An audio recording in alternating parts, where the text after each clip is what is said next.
Alors bonjour, bienvenue à TV Web Santé. Alors bonjour Madame Dr Mégy, merci d'être là pour TV Web Santé. Je suis très heureuse de vous accueillir aujourd'hui. La maladie du diabète, on connaît très peu de choses sur cette maladie, mais à qui elle s'attaque? Le diabète peut s'attaquer à tout le monde. Sauf que, comme vous savez, pour beaucoup de maladies, il y a des populations qui sont plus à risque que d'autres. Et c'est justement dans les écrits des publications de l'OMS ou autres, ils se sont rendus compte que la population d'Amérique centrale, d'Amérique du Sud, la population d'origine africaine a comme une propension à le développer davantage. Qu'en est-il de la communauté haïtienne? La communauté haïtienne a déjà deux facteurs pour elle, descendance africaine, issus de l'immigration quand ils immigrent ici, mais même en Haïti aussi, parce que j'ai parlé à des collègues d'Haïti.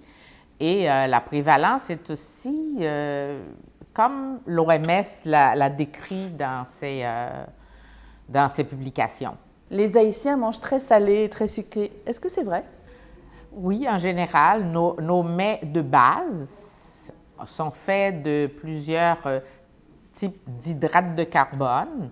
Et ensuite, on met du sel pour donner du goût aux aliments. Donc, c'est des facteurs alimentaires qui jouent beaucoup dans le développement. Bien, ils ne causent pas la maladie, mais quand on l'a, quand on est hypertendu, par exemple, on recommande de diminuer l'apport de sel. Et si on est diabétique, bien, l'apport en sucre, surtout les sucres concentrés, les sucres ajoutés dans les produits achetés en magasin, tout ça, ça peut empêcher qu'on contrôle bien ces maladies. Quels sont les signes avant-coureurs de la maladie? Il y a comme une triade. La polydipsie, c'est-à-dire avoir beaucoup soif et la bouche sèche. La polyurie, aller uriner souvent et en grande quantité. Et la polyphagie, c'est-à-dire avoir envie de manger tout le temps et manger comme hors de proportion. Et étrangement, des fois, ça peut faire une perte de poids malgré que la personne mange beaucoup ou un gain de poids. Donc, ce sont les premiers signes avant-coureurs. Mais comme je dis toujours aux patients, c'est une maladie qui peut être hypocrite, c'est-à-dire qu'elle est sournoise. Elle peut commencer tranquillement, les symptômes sont flous. « Oh, c'est pas grave, je mange un petit peu plus parce que je mange mes émotions. Je fais pipi plus parce que je ne sais pas. » On trouve toutes sortes de raisons. Je me sens fatiguée, bien, j'ai beaucoup travaillé. Donc, toutes sortes de raisons. Et on néglige un peu. Et c'est là qu'il y a le problème. Quand on néglige, on ne va pas avoir un professionnel de la santé pour lui expliquer ses problèmes. Alors, c'est là que ça se détériore et ça évolue. C'est important de ne pas avoir peur, finalement, parce que c'est juste une prise de sang. Oui, c'est une simple prise de sang. Pour quelqu'un qui a déjà fréquenté les urgences ou d'autres cliniques, si cette personne est diabétique, on l'a déjà découvert parce que quand on lui fait un bilan sanguin, parmi les éléments qu'on demande, parmi les tests qu'on demande, on demande une glycémie. Et par la glycémie, on peut le voir. Il y a deux types de diabète? Il y en a trois. Le troisième, je le mets, le diabète de grossesse, qui arrive chez les femmes enceintes en cours de grossesse, au cours de la 24e semaine de grossesse à peu près. Celui-là, est-ce qu'il est momentané, le diabète de grossesse? Ordinairement, il devrait être momentané, mais parfois, ça peut persister, la personne demeure diabétique ou elle peut s'arrêter et à un certain moment de la vie de la personne, elle peut devenir diabétique. Ça, c'est une sorte. L'autre sorte, c'est le diabète juvénile des jeunes enfants, adolescents, pour lesquels on n'a pas vraiment de cause, on a une hypothèse d'une maladie auto-immune, c'est-à-dire qui détruit nos propres cellules, d'où les cellules du pancréas qui sont à l'origine de la sécrétion d'insuline. Donc, ces jeunes-là n'ont pas d'insuline, donc leur glycémie augmente terriblement. Et le diabète adulte, qui est le diabète de type 2, et qui se voit chez les personnes en haut de 40 ans et en vieillissant.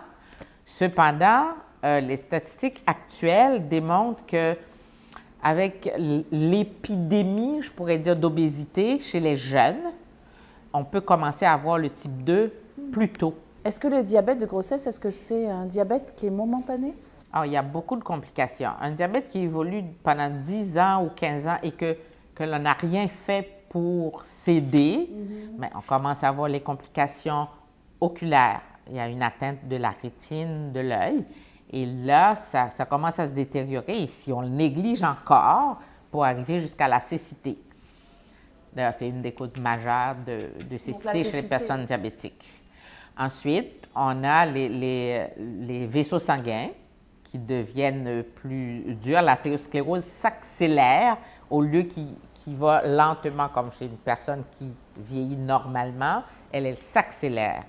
Et à ce moment-là, on peut avoir une atteinte au niveau des reins. Les vaisseaux des reins sont attaqués. Les vaisseaux du cerveau, ça donne des AVC. Et les vaisseaux des membres inférieurs des jambes, qui peut donner des ulcères aux jambes, des plaies qui ont beaucoup de difficultés à guérir. Et c'est tout ça qui arrive. Et là, ce sont des complications majeures parce que les ulcères aux pieds, premièrement, les plaies sont réfractaires à guérir et c'est une cause d'amputation. Est-ce que les Haïtiens qui vivent maintenant au Québec sont au fait de la maladie? C'est possible qu'ils soient au courant parce qu'on en parle dans la communauté, on en parle peut-être à la radio, à la télé, mais même quand on en parle dans les médias, ça ne prend pas l'ampleur qu'il faut pour les convaincre. C'est pourquoi ça prend vraiment qu'ils aient un médecin de famille et le médecin de famille peut les référer à des groupes, à d'autres professionnels comme des infirmières qui peuvent faire partie de la clinique et des organismes communautaires comme par exemple la Maison d'Haïti ou autres, parce que ces groupes communautaires-là font appel à des intervenants de terrain qui peuvent leur parler et leur expliquer l'importance de la maladie. Parce que l'importance de la maladie peut varier pour la personne selon sa culture, selon même sa religion, selon ses autres croyances. Or, je ne crois pas dans tel médicament parce que ma soeur l'a pris et elle est décédée, elle a bousillé ses reins, alors que c'est le diabète qui a bousillé les reins, ce n'est pas le médicament.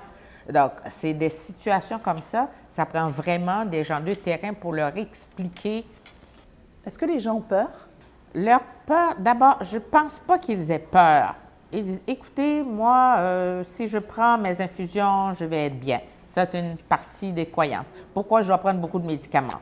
Peut-être la peur peut venir d'expériences vécues par d'autres.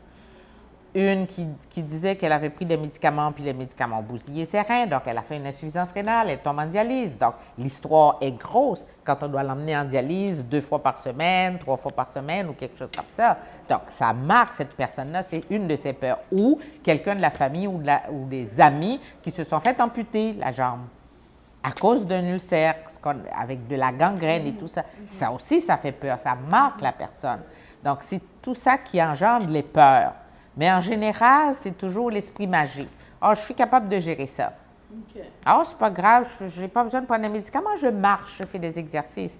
Mais la marche, c'est peut-être pas la marche qu'il faudrait qu'elle fasse une bonne marche à pas mesurer et tout ça. Donc, ça prend des professionnels autour d'eux pour leur enseigner ce qu'il faut faire. Est-ce que c'est une maladie héréditaire? Je ne dirais pas forcément, ça dépend, mais il y a des gens parmi les enfants qui vont l'avoir. Donc, il vaut mieux faire un contrôle? Oui, il faut faire un contrôle. Mais c'est tellement pas compliqué d'aller faire une prise de sang pour une glycémie. Donc, il faut vraiment que la personne soit réticente. Je comprends quelqu'un qui vit en Haïti parce que il y a peu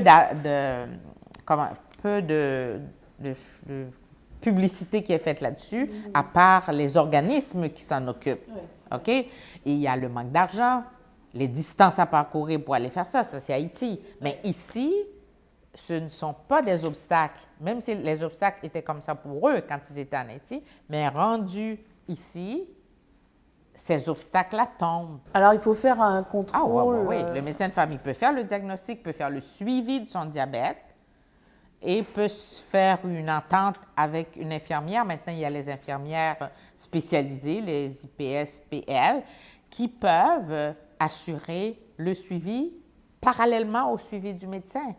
Donc, il y a plein de possibilités pour éviter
peut soigner, mais on ne la retire pas de notre corps. Dans notre langage, on dit ça se contrôle. Un bon contrôle du diabète, on est capable de vivre avec ça sans problème. Et on vit longtemps. C'est ça. Merci beaucoup. Ça me fait plaisir. Alors un grand merci, Dr Medji. Merci à la Maison d'Haïti de nous avoir accueillis ici pour TV Web Santé. À bientôt.